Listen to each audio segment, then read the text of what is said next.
Good evening, good afternoon, good morning, depending on where you are. We are dealing with the 24-hour economy, which is common in most parts of Western world. Is not an issue in America. It's not an issue in Canada. Not an issue in Singapore. It's not even an issue in Australia, Japan, in the UK, Netherlands, Sweden, Denmark, Norway. In fact, it's not even a new term for the people of South Africa. It's not a new term for our brothers and sisters in Kenya. It seemed to be a new term in Ghana because the NDC has proposed this in the 2020 manifesto, but the NDC didn't win power. So we are going for another election in 2024, and we have heard the NDC flag bearer re-echo this as a major policy proposal to galvanize economic activities in the country, to make the economy very productive, build capacity, and create employment of different kinds that are sustainable. Before we go on to the discussion about the 24-hour economy, we need to appreciate that there are a lot of things put in place by the Sustainable Development Goals, the SDGs. If you read the SDG 8, 9, 12, 14, they all place responsibility on countries to enhance productivity in a sustainable manner, to ensure inclusive growth and inclusive production. They also talk about infrastructure that will enhance productivity, that will create jobs. They also talk about sound employment for people across the world, and especially providing employment opportunities and innovative space for young people across the world. In fact, the SDG 14 talks about managing our oceans, marine resources, the seas, and the water bodies in a manner that will enhance what we call sustainability, and then that will ensure that the water bodies are very productive and they can be used for various purposes in a sustainable manner. So what then should we do in order to ensure that the requirement of Sustainable Development Goals are met or are being put on the wheel? I believe the idea of 24-hour economy in Ghana is a welcome news to address all this in a program manner. All that we are doing now seem to be disjointed, not coherent, and we are not getting the expected results. Our economy for some time now has been described as non-inclusive and not productive in terms of the revenue that we should be getting, in terms of the employment that will be generating. In recent times, youth unemployment has become a pronounced, and many countries are finding ways to resolve that. We have realized that getting some quick political measures to deal with youth unemployment is not sustainable. That is why we have started with NAPCO. We have to drop NAPCO because it's just a drain on the economy of Ghana. It created a lot of financial problem. We have seen structures such as Maslow not working anymore to finance the entrepreneurial energies of our people.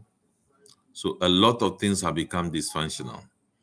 So we need a 24-hour economy to, first of all, put the country back on a productive path, then build the capacity of the country, create jobs, and incentivize the space for innovation and creativity. So, what is the 24-hour economy all about? It's all about energizing the economy of Ghana to engage in economic activities day, evening, and night. In other words, we want to engage in productive activity throughout the daytime and evening and the nighttime. In other words, we want to work around the clock. The question is, can we do it? Do we have what it takes to do it? Are we just talking? I believe the 24-hour economy proposal is a solution. We will start from somewhere, scale it up until it governs the entire country. For me, the 24-hour economy is going to make our country productive. It's going to make our country prioritize efficiency in whatever we do. And then it will make us prioritize what we need most. For example, people talk about what will drive our companies, those that will be created, to be able to work around the clock. They will need efficient electricity. They will need efficient tax regime. They will need some infrastructure provided. They need the ICT sector, internet to be operational and efficient. We know that they will also need enhancement in the deployment of security services, especially in the night. We are all aware of that. In fact, that itself should incentivize those who are proposing the 24-hour economy. Because if you go to UK, you go to other Western countries, we have different sets of securities. We have private security, well-trained, responsible, and active at their work. Then we have the public security system, well-trained, responsive, and accountable. Where we don't have a public security, we have private security, well-trained, responsible, accountable. And that is a huge employment sector in the UK, huge employment sector in the US, huge employment sector in other countries. So that should not be a problem for us at all. What about those people who say that we need to work in piecemeal so that we finish an 8-hour economy before we scale it up? That is not the issue. The issue is people are looking for jobs, people are looking for entrepreneurial space to work in. It's not about 8 hours or 5 hours, it's about working round the clock. So it's a marathon. It's a marathon. So I support the 24-hour economy. What about those people who say, why is the demand to drive the 24-hour economy? Of course, Ghana is an import-led economy with so many items imported into the country that we can produce ourselves. So if the young people, the entrepreneurs today are incentivized, they are energized to produce, expand their scale of production, their capacity is enhanced. We will reduce the importation of some of these items, and we'll be producing it ourselves. The market is there. So there's no question about market for our produce. We have huge market, both domestic market and external market. Market within the West African sub-region, market within Africa. In fact, in order to participate effectively and benefit from AfTA, the African Continental Free Trade Area, 24-hour economy is what we need in order to effectively participate in that free trade area and to get benefit. So there's no question about the demand. The demand is available both here and outside the country. What we need is how we can tap into the availability of the demand.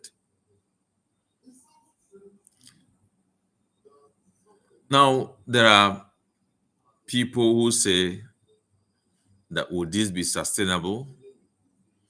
It will be sustainable if we give ourselves to it, because it is all about consistency. It's all about introducing the incentive schemes that are needed.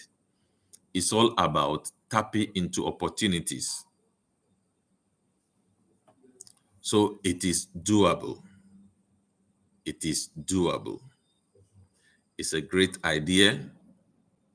The fact that we don't have a national development plan in operation now, or to say we don't have a long-term national development plan in place, and for that matter, we do not have a 24-hour economy arrangement in any of our development plan in force now. It's a good news that somebody wants to do it. So I think that we need to give the person the chance to implement the 24-hour economy. So I will leave it here. But there are people, before I leave it here, there are people who say, would the 24-hour affect every sector of the economy? The answer is yes. But the concentration will differ. The concentration of the 24-hour in the educational sector will be less than the concentration of 24-hour activities in manufacturing and in service sectors and in the innovative space. So the concentration will differ. The concentration of 24-hour economy in the hospitality will differ from other sectors. The 24-hour economy activities in tourism sector will be different from what happens in the the manufacturing sector. So that is what it is. That is what it is. Well, there are some people who started explaining how the 24-hour will benefit them in a manner that even people are not thinking about. So as we roll this out as a country,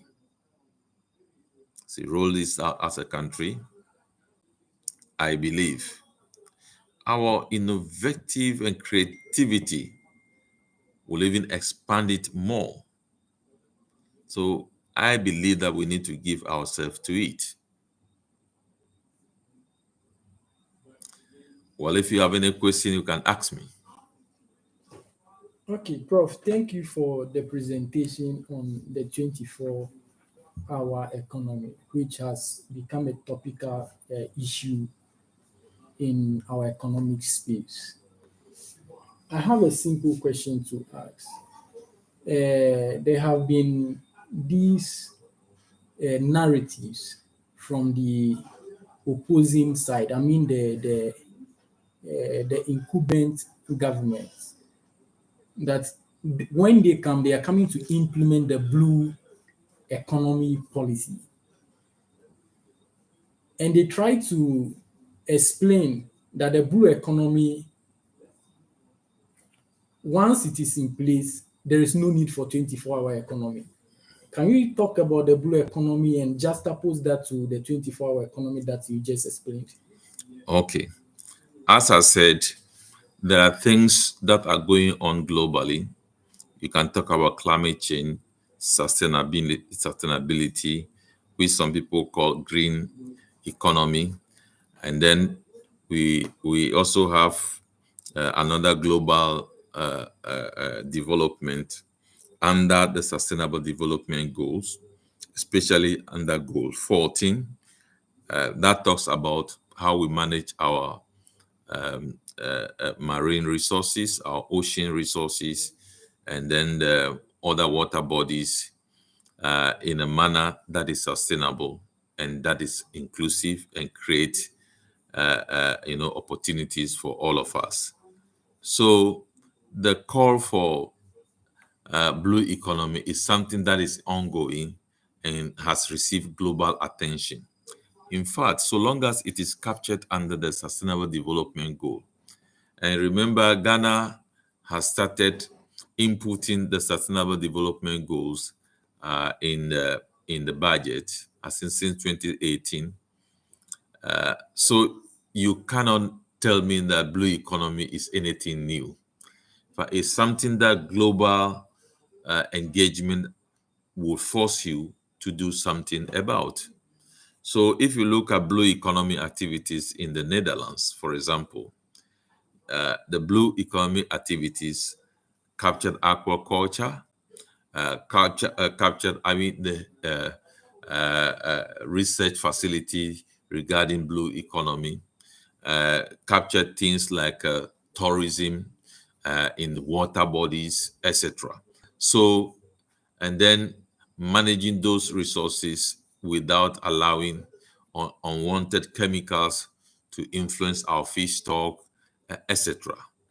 And in fact, there is also protection aspect for some fish stock, etc. So people are creating even tourist sites in the ocean, tourist sites in marine areas, etc. These are not things which are new. These are things that we are supposed to be implementing.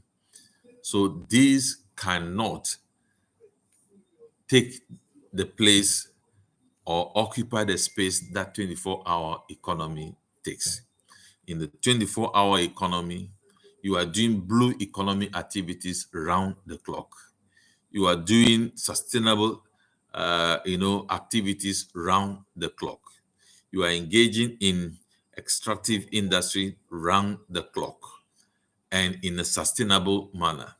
You are engaging in fishery activities round the clock in sustainable manner, protecting the environment, protecting human life, protecting heritage sites, etc. That is what you are doing, but round the clock. So it is not the same as 24-hour economy. It is what's supposed to be going on. So if a country is now going to amplify blue economy, that country didn't appreciate the sustainable development goals, which is supposed to galvanize the productive energies of every country. But in order to make the sustainable development goal meaningful to the employment needs of our people, to productivity of our people, and to ensure creativity, innovation, and also to ensure inclusiveness of our economic outcomes and engagement of our people, both men and women, who need to expand the space to work round the clock. That's where the 24-hour economy comes in.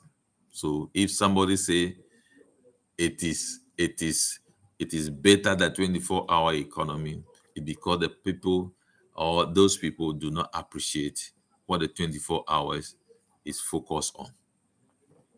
Okay, thank you, Prof. I really appreciate the response. The intuition that I am getting from all that you have said so far concerning the question that I've asked is that the blue economy is something that is ongoing, but the 24-hour economy is a visionary policy. Thank you very much. I really appreciate it. Yeah. I like your summary. That is a visionary policy. Yeah. So that's what I put in context where we are, what we are doing, and how we are not getting what we want to get. So what do we do in order to get there? Then there is a lot of thoughts, reasoning, thinking, engagement, and somebody came out with the 24-hour to be the solution. And when you look at the pillars of the 24-hour economy, you can see that it is addressing all our needs which we are not able to meet. So if Ghana uh, pay attention to the 24-hour economy, within a short period of time, our aspirations will be met, and then we'll progress. We'll change the trajectory of our growth from non-inclusive to inclusive growth. We'll change the trajectory of our growth to from non-productive growth to productive growth, where the growth make meaning to employment, make meaning to revenue generation, make meaning to innovation, and make meaning to progress. Okay. I think I have my final question. Okay. There is also this argument or debate that is surrounding this 24-hour economy. Uh, those from the other side are saying that the idea is not new. We have the health sector that is already practicing this 24-hour economy.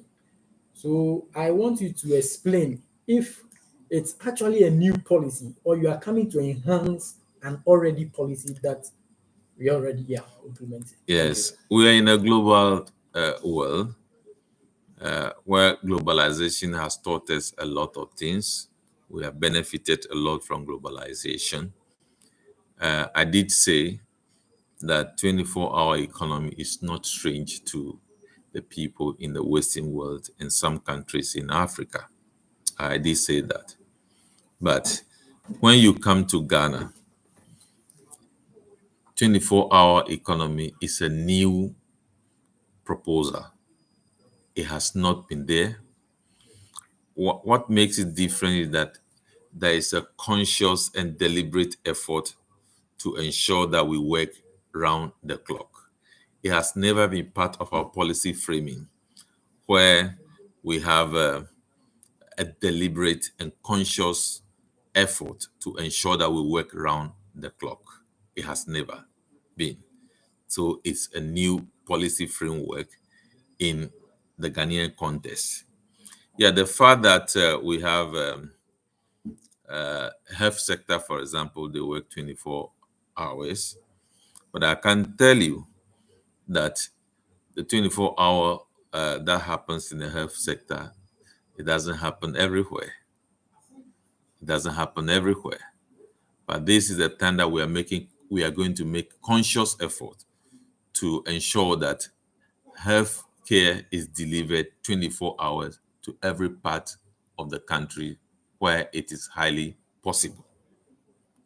And those areas that we know the healthcare is not delivered on 24 hours, consistent with what happened in Kolebu, what happened in the University of Cape Coast Hospital, what happened in uh, uh, Tamale Hospital, etc., should be scaled up to other areas. So that will be extension of existing activities like that, with the introduction of efficiency and scaling up of productivity. That is the difference. And there are sectors that we are not consciously doing. We are not consciously doing, we are not consciously, deliberately driving.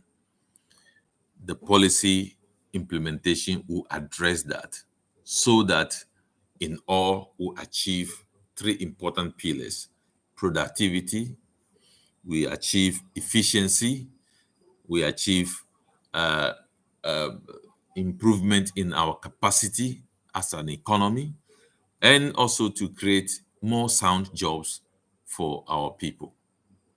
So that is the, uh, the the narrative about 24-hour economy. So it has never been implemented. It has never been pronounced in Ghana. Uh, we have not done anything to implement round the clock economy. This is the first time that we are dealing with a policy that will help all of us to work round the clock. It does not mean that I should work 24 hours, but it means that if I'm working 24 hours, if I'm working, let's say, 8 hours somewhere, after I finish work, somebody is also coming to work, maybe some 4 hours or some 8 hours, and then another group of people will come, and that's how come it has a telling effect on unemployment. It will actually deal with unemployment issues that we are facing. So again, I want to indicate that this, for me, is a visionary thought. It has never been part of our economic management agenda. This is the first time it has been on the table in 2020, and now it has become a campaign issue in 20, leading to 2024 election. I must also indicate that if you take all our policy, it does not mean that those policies are fresh from the oven. Take free SHS, for example. Do we want to say that we were not dealing with free SHS? We are dealing with free SHS. You know, some part of the country were not paying school fees. They were going to school fee. They were feeding them. We only extended to cover the country. So do we want to argue that free SHS was in existence, so therefore what is being done now should be rubbish? No. And again, do we want to say that uh, before 2017 there was no effort to make education progressively free?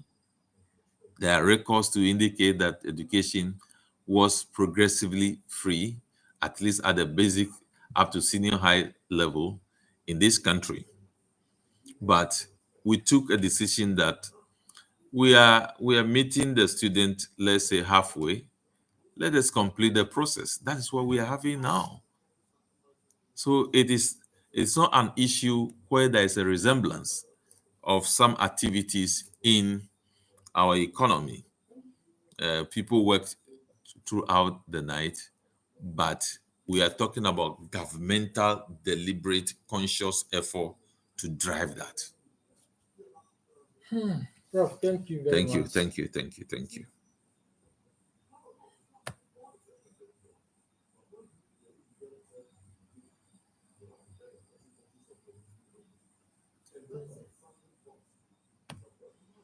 How many